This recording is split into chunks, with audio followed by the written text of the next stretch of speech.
Hello and welcome to this week's news highlights. A historic transformation is sweeping across the Indian Railways network. India's first ever hydrogen-powered train has successfully completed its final high-speed trial, clocking an impressive 120 km per hour on the Jind-Sonipat route in Haryana. Emitting only water vapor, this eco-friendly milestone brings the nation one step closer to low-noise, zero-emission passenger rail travel. Indian entrepreneurship is getting a massive boost from one of the country's biggest business leaders. Gautam Adani has announced the launch of Vande Bharatam, an open platform designed specifically for young innovators and startup founders. Operating across multiple regional languages, this unique initiative aims to provide mentorship and a platform for creative minds to turn their business ideas into reality. A bold new economic policy has been introduced to sweeten the deal for agricultural investments in Bihar. Under the new Sugarcane Industries Investment Incentive Policy 2026, the state government is offering investors up to 40 acres of land on a 30-year lease for just 1 rupee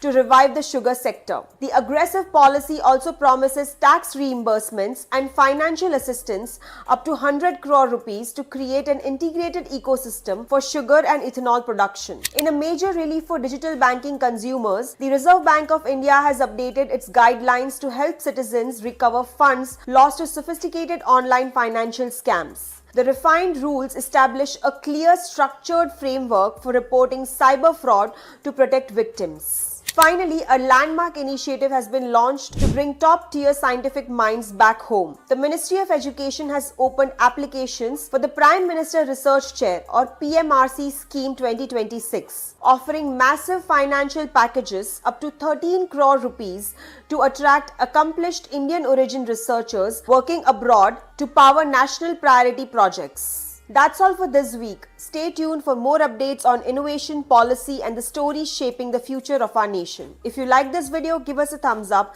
and for more such interesting content, follow the CSR Journal.